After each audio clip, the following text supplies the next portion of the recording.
തമ്പാനൂർ തിരുവനന്തപുരം തലസ്ഥാന ജില്ലയിലെ ബേക്കറി ജംഗ്ഷനിലെ മേൽപ്പാലത്തിന് താഴെയുള്ള ഇത് ഞാനത് കാണിക്കാം. ഇതിപ്പോൾ ബേക്കറി ജംഗ്ഷൻ ആ മേൽപ്പാലത്തിന് താഴെയുള്ള കാർ പാർക്കിംഗ് ആണ്. അതേ അവിടെ കാണുന്നത്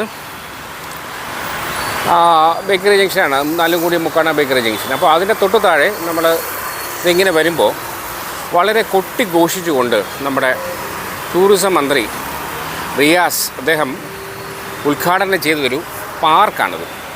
അത് ഇന്നത്തെ അവസ്ഥ ഇപ്പോൾ സമയം 7:15. അപ്പോൾ അവിടുത്തെ ഒരു ദയനീയ കാഴ്ചയാണ്. ഇത്രയും കാശ് ചെലവിട്ട് ഇങ്ങനെ ഒരു പാർക്ക് ഇവിടെ നിർമ്മിക്കേണ്ട അതിൻ്റെ ആവശ്യകത എന്തായിരുന്നു? ക്ലോസ്ഡാണ്, ഒരു വെളിച്ചം പോലുമില്ല.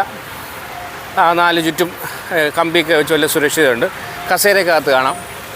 പക്ഷേ ഇതൊന്ന് നിയന്ത്രിക്കാനോ ഒന്നിനും ഒരാൾ പോലും ഇല്ല എന്നതാണ് സത്യം. ഇതാണ് ഇതിൻ്റെ ദയനീയാവസ്ഥ. ഇവിടെ എന്താണ്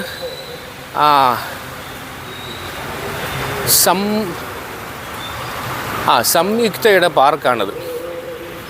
ഇത് വളരെ കൊട്ടിഘോഷിച്ച് ഉദ്ഘാടനം നടത്തിയ ഒരു പാർക്കാണ്. ഇപ്പോൾ ഇതിന് എത്ര രൂപ ചിലവായിട്ടുണ്ടാവും സർക്കാരിന്?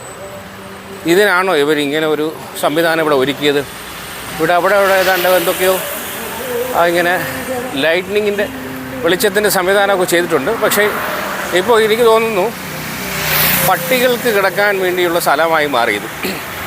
പട്ടികളെ പരിഹരിക്കാൻ പാടില്ല. ഇതാണ് ലക്ഷങ്ങൾ ചിലവഴിച്ച് നിർമ്മിച്ച നമ്മുടെ തലസ്ഥാനത്ത് തിരുവനന്തപുരത്തിൻ്റെ കണ്ണായ സ്ഥലത്ത് ബേക്കറി ജംഗ്ഷനിലെ അടിപ്പാതയിൽ കാണുന്ന ഈ ഒരു സ്ഥലം. ഇതാണ് നമ്മുടെ വികസിത കേരളം അല്ലേ? വികസിത കേരളം അല്ലല്ലോ, നമ്മുടെ വികസന കേരളം. ഇതൊക്കെയാണ് നമ്മുടെ ഇപ്പോൾ ഭരിക്കുന്ന സർക്കാരിൻ്റെ വാദമുഖങ്ങൾ ഇല്ലയോ? ഇതാണോ വികസനം? റിയാസ് മന്ത്രി, ഇതാണോ വികസനം?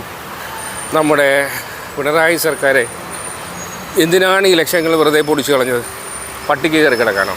പിന്നെ വേറൊരു സംഭവമുണ്ട്. എന്തായാലും പട്ടിക്ക് കയറാനുള്ള വകുപ്പില്ല. കാരണം നല്ല ക്ലോസ്ഡ് ആയതുകൊണ്ട് അകത്ത് ഒരു പട്ടിയും കണ്ടില്ല. ഞാനിതിൻ്റെ ചുറ്റും വട്ടം ഇങ്ങനെ ചുറ്റി ഇത് കാണിക്കുകയാണ്. ഇത് കണ്ട, എന്തിനായിരുന്നു ഈ ലക്ഷങ്ങൾ വെറുതെ പൊടിച്ചത്? ജനങ്ങളുടെ പൈസയില്ലേ അത്? സ്വാഭാവികമായി ഇതിൻ്റെ നിർമ്മാണം നടത്തിയത് പാർട്ടിക്കാരുടെ ആൾക്കാരായിരിക്കും.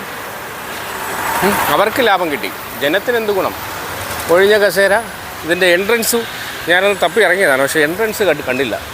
എൻട്രൻസ് അവിടെ എങ്ങാനും ഉണ്ടെന്ന് തോന്നുന്നു കേട്ടോ. ഞാനൊന്ന് ചുറ്റി ഒരു വട്ടം ചുറ്റി വരികയാണ്.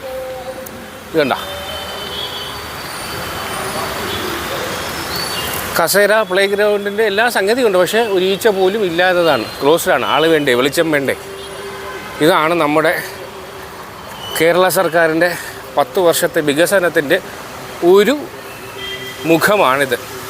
ഇവിടെ പിന്നെ ലുലു മാളിൻ്റെ ഒരു പരസ്യ ബോർഡും കാണാം. World of happiness, the corporate environment responsibility project financed by Lulu mall Trivandrum and carried out in partnership with Nirmithi Kendra, സംയുക്ത and the corporation of Thiruvananthapuram. അപ്പോൾ മനസ്സിലായല്ലോ, ഇതൊക്കെയാണ് നമ്മുടെ തിരുവനന്തപുരം തലസ്ഥാനത്താണ്, ദൂരെയൊന്നുമല്ല, നമ്മുടെ സ്വന്തം തലസ്ഥാനത്ത് കണ്ണായ സ്ഥലമായ ബേക്കറി ജംഗ്ഷനിലെ അതിദയനീയമായ കാഴ്ചയാണ്.